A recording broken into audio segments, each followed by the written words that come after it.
오늘 본문을 통해서 아는 것을 넘어 믿음으로 하는 제목으로 말씀의 은혜를 같이 나누겠습니다. 여러분, 우리는 머리로는 아는데 또 행동으로는 안 되는 것들이 많이 있습니다. 또 어떤 사람이 예를 들어서 이 수영 교본을 달달달달 공부했다고 생각을 해보세요. 부력의 원리도 알고 팔의 각도 또 호흡법 완벽하게 설명할 수 있습니다. 가르칠 수 있습니다. 그런데 정작 본인은 수영을 해본 적이 없어요. 그러면 그 사람은 그냥 수영을 못하는 겁니다. 할 줄을 모르는 거죠. 근데 이런 일들이 뭐 한두 가지가 아닙니다. 사실 우리 장롱면허 있으신 분들 꽤 많이 있으실 텐데 시험에는 통과했어요. 면허증이 나와 있습니다. 근데 해보질 않아서 운전을 할 줄 모르는, 오래돼서 잊어버린 그런 분들이 있어요. 우리 학교에서 영어 오랫동안 배웠습니다. 근데 외국인을 만나면 입도 못 대는 사람들이 한두 사람이 아니죠. 우리 신앙도 이와 같을 때가 많습니다. 머리로는 하나님의 전능하심을 압니다. 예수님이 그리스도라는 걸 아십니다. 압니다. 우리가 또 예수님이 선한 목자 되셔서 우리가 또 그분의 양이고 인도함 받는다는 것을 머리로 알고 있습니다. 입술로는 주님은 살아계십니다. 우리와 함께 하십니다. 말을 합니다. 그러나 정작 삶의 풍랑이 닥치고 소중한 것을 잃었을 때 우리의 지식은 힘없이 무너질 때가 있어요. 오늘 본문에 나오는 마르다의 모습이 바로 그런 상태였습니다. 그녀는 예수님에 대해서 잘 알고 있습니다. 하지만 그 지식이 지금 여기에 자신의 이런 절망을 이기게 하지는 못했다라는 사실이에요. 그래서 예수님이 이제 마르다의 아는 지식에서 믿음의 수준으로 올라가도록 이끌어 가십니다. 그래서 오늘 말씀을 통해서 우리도 우리의 지식이 살아있는 믿음으로 변화되는 그런 귀한 시간 되기를 바랍니다. 자, 예수님께서 제자들과 함께 나사로의 동네로 오셨습니다. 나사로가 아프다라는 소식을 듣고 오셨는데 지체하고 오셨다라고 그랬어요. 그리고 막상 도착하니까 오늘 본문에서 보면 나사로가 무덤에 있은지 벌써 나으리라 그랬어요. 이미 다 끝났습니다. 나사로는 이미 죽었고 무덤 속에 들어가 있어요. 자, 유대인들의 무덤은 여러분들이 아시는 바와 같이 우리나라처럼 이게 땅 속에 흙 속에 묻는 것이 아니라 동굴에다가 무덤을 만들고 그리고 거기에 시신을 놓고 그 앞을 이제 막아놓는 바위 같은 것으로 막아놓는 이런 식으로 돼 있어요. 그 당시 유대인들은요, 사람이 죽으면 3일까지는 영원히 시신을 맴돌다가 4일째 이제 부패가 시작되면 완전히 떠난다고 이렇게 믿었습니다. 이건 우리나라 사람들도 그렇게 생각을 합니다. 그래서 보통 3일장을 해요. 사람이 죽으면은 그 3일 안에 다시 일어날 수도 있다는 그런 막연한 이제 믿음이 우리에게도 있는데 이 유대인들이 그랬다는 거예요. 근데 나사로가 무덤에 있은 지 나흘이 되었다. 4일이 되었다라는 것은 이제 그 유대인들의 그런 정서에 있어서도 완전한 절망, 이제는 더 이상 가능성이 없다. 회복이 불가능하다라는 상태에 왔다는 것을 의미하는 것입니다. 그러니까 나사로가 무덤에 있은 지 나흘이란 말이 그냥 있는 게 아니에요. 다 의미가 있는 것입니다. 자, 예수님이 지체하신 것은 바로 이런 인간의 가능성이 제로가 되는 시간에 맞춰서 오셨다라는 사실입니다. 만약에 그 전에 오셨으면 어떻게 됐겠어요? 나사로를 살렸어도 유대인들은 원래 사흘 안에 영혼이 다시 돌아올 수도 있어. 이렇게 생각을 하기 때문에 그 예수님이 하신 일을 부활케 하신 것을 믿지 않을 수도 있겠죠. 그런 모든 인간적인 가능성, 그것이 끝난 다음에 예수님이 오셨다는 거예요. 그것을 위해서 예수님이 지체하셨다라는 것입니다.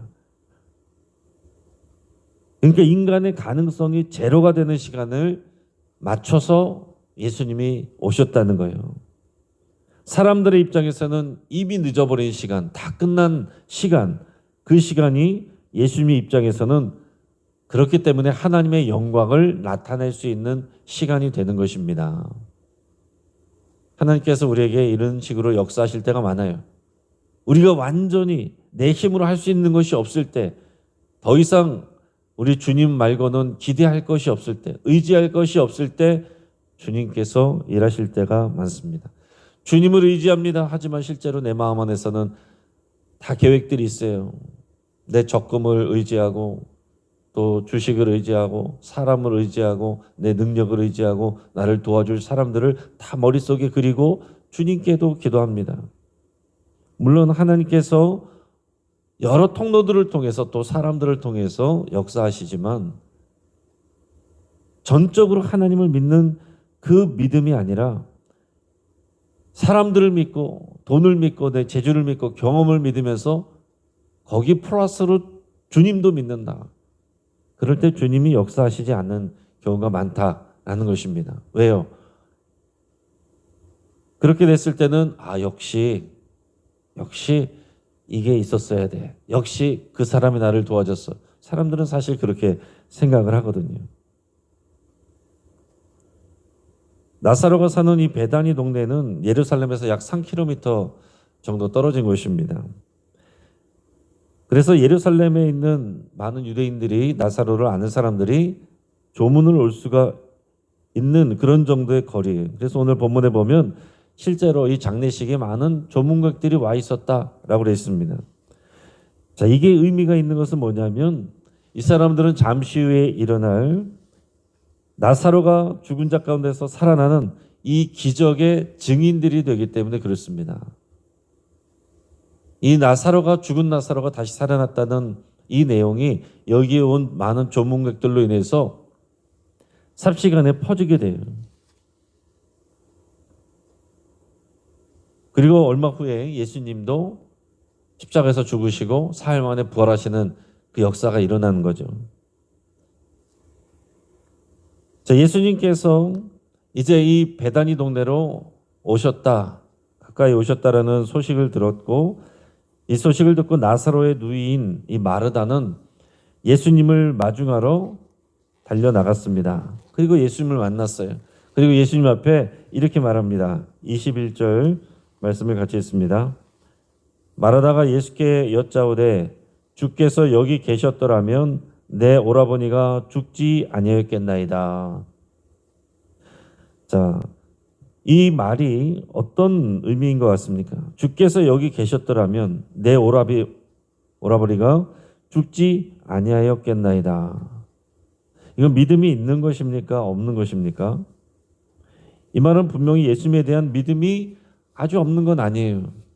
예수님이 계셨다면 분명히 예수님이 내 오빠를 살려주셨을 것을 나는 믿습니다. 이 고백이 들어있는 거거든요. 믿음이 아예 없는 것은 아닌데 온전한 믿음이 아니었습니다. 믿음처럼 보이지만 사실은 이 안에 뭐가 들어있어요? 과거에 갇혀있는 후회가 그리고 예수님이 빨리 오지 않으셨다라는 원망이 들어있는 거예요. 그때 오셨더라면, 미리 오셨더라면 이런 마음이 들어있는 거예요. 이것은 가정법 신앙. 이렇게 했더라면 또 주님이 이렇게 해주셨더라면 그러니까 완전하게 믿는 게 아니에요. 방법, 시기, 계획 그건 내가 다 세워놓고 주님이 그렇게 해주셨어야 응답이고 그렇게 안 됐으면 이거는 틀렸다. 내가 결론을 내리는 것입니다. 그러나 그 모든 것까지도 주님께 결정권이 있다는 것 그리고 능력이 있다는 것 주님께 계획이 있다는 것 주님은 반드시 선하시다는 이것까지를 받아들이는 것이 믿음인 거예요. 마르다의 지식 속에서 예수님은 병을 고치시는 분이셨지만은 이미 죽어서 부패가 시작된 이 현재의 절망 여기서는 아무것도 하실 수 없는 분으로 제한되어 있는 믿음이다라는 것입니다. 그런데 우리도 종종 이렇게 마르다처럼 생각하고 행동하고 기도할 때가 많습니다. 하나님, 한 달 전에만 도와주셨어도 내가 이 지경까지는 안 왔을 텐데. 자, 이것은 하나님을 과거의 시간 속에 가둬두는 거예요. 내 생각 속에 가둬두는 것입니다. 하나님이라면 이렇게 해주셨어야지. 하나님을 주님으로 인정하는 것이 아닙니다. 예수님을 주님으로 인정하는 것이 아니에요. 그거는 나를 도와주는 일꾼으로 생각하는 거죠. 하지만 주님은 그때 계셨어야 할 그분이 아니라 바로 지금 여기 계신 분입니다. 할렐루야. 지금 여기 계신 분, 지금 저와 여러분을 만나고 계시는 우리 주님, 역사 속에 성경 속에 갇혀 계신 예수님이 아니라 지금 살아서 우리에게 일하고 계시고 역사하고 계신 그 주님, 그 예수님, 그 하나님 아버지를 오늘 우리가 더 깊이 만나고 또 믿어야 되겠습니다. 예수님께서 또 대화를 이어가십니다. 23절, 24절 같이 읽습니다. 예수께서 이르시되 내 오라비가 다시 살아나리라. 마르다가 이르되 마지막 날 부활 때에는 다시 살아날 줄을 내가 아나이다. 자, 예수님이 말씀했습니다. 네 오라비가 다시 살아날 것이다. 그랬더니 마르다가 대답을 했어요. 예, 알고 있습니다. 마지막 날에 죽은 사람들이 다시 부활할 거라고 나도 바리새인 선생들에게 다 들었습니다. 나도 그걸 알고 있어요. 그 유대 교리를 알고 있습니다. 라고 대답을 한 거예요. 자, 마르다는 교리를 알고 있어요. 당시에 바리새인들이 가르치던 이 마지막 날에 사람들이 다 부활한다라는 부활에 대한 지식을 알고 있습니다. 하지만 이 지식은요, 그녀의 슬픔을 씻어주지 못하고 있었습니다. 먼 미래의 천국 소망이 지금 당장 오빠를 잃은 이 동생의 찢어진 가슴을 메우기에는 너무나 막연했기 때문에 그렇습니다. 마치 배고픈 아이에게 나중에 어른이 되면 맛있는 것을 많이 먹게 될 거야 라고 말하는 것과 같습니다. 그 아이에게는 크게 힘이 되지 않는 거잖아요. 그것은 정답이지만 지금의 배고픔을 해결해 주지는 못합니다. 자, 지금 마르다가 지식이 있어요. 교리에 대한 지식이 있습니다. 그런데 지금 내 상황은 사랑하는 오라버니를 잃어버린 아픔이 있어요. 거기에서 어떤 접점이 없다는 거예요. 그 안에서 방황하고 있는 마르다에게 예수님께서 이제 충격적인 선언을 하십니다. 25절, 26절 같이 읽습니다. 예수께서 이르시되 나는 부활이요 생명이니 나를 믿는 자는 죽어도 살겠고 무릇 살아서 나를 믿는 자는 영원히 죽지 아니하리니 이것을 내가 믿느냐. 아멘. 자, 예수님은 이것을 알려주고 싶었던 거죠. 나는 부활이요 생명이다.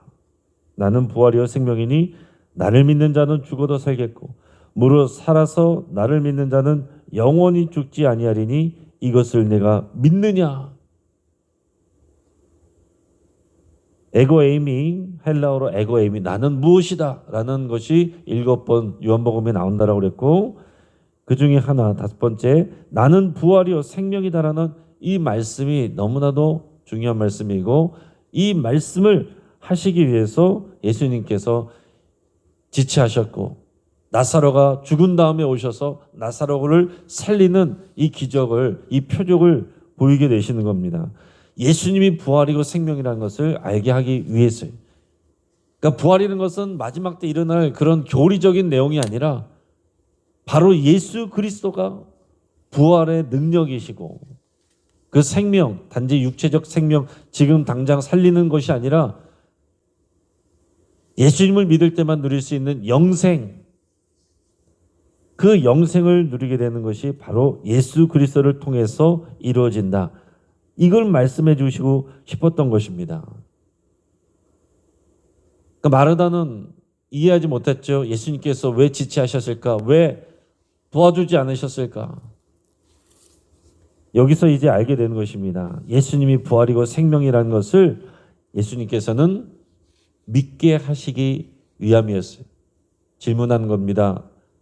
네가 나에 대해서 알고 있다고 생각하고 믿음도 있다고 생각하고 부활에 대한 교리도 네가 알고 있는데 이것을 네가 믿느냐? 주님이 오늘 저 여러분들에게 묻고 계신 겁니다. 저 여러분들 교회 다 오래 다니셨고 성경 말씀도 알고 설교 내용 들으면 이거 언제 들었지? 어떤 내용이지? 대부분 다 알아요. 근데 우리 실제 삶 속에서 그 말씀을 네가 믿느냐? 그 말씀이 정말로 우리에게 능력인 줄을 믿느냐? 이 말씀이, 이 복음이 정말 우리 삶을 변화시키느냐? 이 복음 때문에 우리 삶이, 우리가 당한 삶 속에서의 어려움과 절망과 고통 속에서 이겨나게 하느냐? 하고 싶지 않은 일을 하게 하느냐? 하고 싶은 일을 내려놓고 순종하게 하느냐? 그걸 질문하고 있는 것입니다. 그게 안 된다면 우리는 믿는 게 아닌 거죠. 그냥 머리로 아는 것입니다. 감사하라, 사랑하라, 용서하라. 머리로는 다 알아요. 주님이 물어보고 계신 겁니다. 네가 믿느냐? 캄캄한 밤에 높은 곳에서 떨어질 위기에 있는 사람에게 누군가 손을 내밀어서 자, 내 손을 잡아. 내가 너를 붙들고 있어. 이렇게 말한다면 지금 벼랑 끝에 매달려 있는 사람에게 필요한 건 뭐예요? 그 손이 해부학적으로 어떻게 생겼는지 아는 게 중요한 게 아니에요. 그 손을 붙드는 게 중요한 것이죠. 신학교 나왔다고 예수님 믿는 게 아닙니다.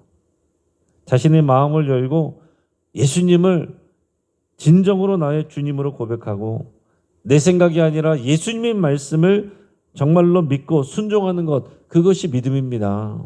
마르다는 이해하지 못해요. 그래도 이제 예수님 믿어야 돼요.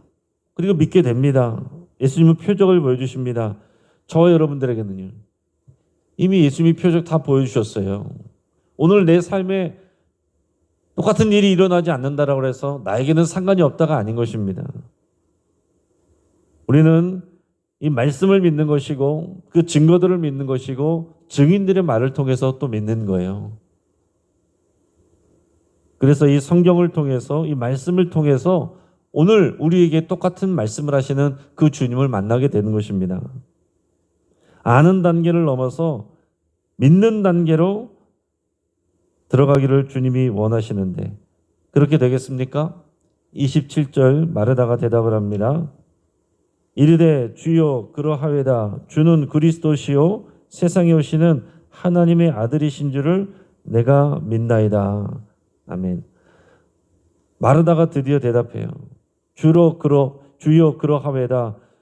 주는 그리스도시요 세상에 오시는 하나님의 아들이신 줄을 내가 믿나이다. 믿는다라고 고백을 합니다. 아는 것이 아니라 예수님이 정말 그런 분이란 것을 내가 믿습니다. 이 고백을 해요. 이 고백은 베드로의 신앙 고백에 못지않은 진실한 믿음의 고백입니다. 자, 마르다는 이제 나흘이나 돼서 썩어가는 그 시신과 그 환경을, 상황을 보지 않아요. 부활의 교리를 아는 그 이론으로 보지 않았나요? 눈앞에 계신 예수님, 부활의 생명이라고 말씀하신 예수님, 네가 나를 믿느냐라고 질문하시는 그 예수님, 그 생명의 주님을 바라봅니다. 아는 단계를 넘어서 믿음의 단계로 들어가는 모습인 거예요. 교회 사람들이 모여있다라고 해서 다 믿는 것이 아닙니다. 저는 그래서 전도하는 그런 마음으로 설교할 때가 많아요. 교인들이 은혜 받았습니다 라고 했을 때 그냥 좋아하지 않습니다. 그리고 저는 그것을 그대로 받아들이질 않아요. 정말로 믿는 사람이 있고 안 믿는 사람들이 훨씬 더 많습니다. 그 예수님도 그렇게 말씀을 하셨는데 제자들이 깨닫지도 못하고 못 믿는 때도 많고 5,000명의 오병이어로 그 기적을 경험하고 예수님을 왕으로 모시자 엄청난 부흥이 일어난 것 같지만 예수님 십자가 달리실 때 다 흩어졌거나 어떤 사람들은 사주를 받고 와서 예수님을 십자가에 못 박아라 그 사람들은 믿는 사람들이 아닙니다. 그 예수님의 양들이 아니에요. 그건 교회가 아닙니다. 예수님의 제자들만 교회이고 예수님의 사람들이에요. 교회를 다니는 것이 아니라 예수님의 제자가 되고 제자 공동체인 교회가 되어 가는 것입니다. 자, 어느 집에 화재가 났습니다. 이 내용은 여러분 많이 들어보셨을 거예요. 한 어린 소년이 2층 창가에 불길에 갇혀서 울고 있습니다. 아래층에는 연기가 가득해서 아버지가 위로 올라갈 수 없어요. 아버지가 밖으로 나가서 소리를 쳤습니다. 얘야, 뛰어내려라. 내가 여기서 받아줄게. 하지만 이 소년은 연기 때문에 아래가 전혀 보이지 않습니다. 아빠, 아무것도 안 보여요. 너무 무서워요. 그때 아버지가 대답합니다. 괜찮아, 아들아. 너는 내가 보이지 않지만 나는 너를 볼 수 있어. 그냥 뛰어내려. 자, 이때 중요한 건 뭐예요? 소년은 아버지가 거기 있다는 지식에 머물지 않고 아버지가 나를 보고 있고 반드시 받아줄 것이라는 믿음을 가져야 돼요. 근데 진짜 믿음은 뭐냐면 내 몸을 던지는 것까지가 믿음이에요. 나는 아빠를 믿어요. 근데 무서워서 그 자리에 있는다. 아무 일도 일어나지 않습니다. 생명을 잃는 거예요. 내가 아버지를 믿기 때문에 내 몸을 무섭지만 두렵지만 집어 던지는 거, 내 몸을 던지는 거, 그게 믿음이에요. 그리고 소년은 무사히 아버지의 품에 안겼습니다. 여러분, 우리 믿음 생활은 그런 것입니다. 우리는 신앙생활할 때 안전하게 집안에서 안전하게 보호받으면서 지나가기 원하겠지만은, 그러나 이 세상은요, 또 우리 인생에는 불날 때가 많습니다. 그때 우리 주님이 말씀하시는 거예요. 뛰어내려라. 근데 우리는 두려워서 안 할 때가 많아요.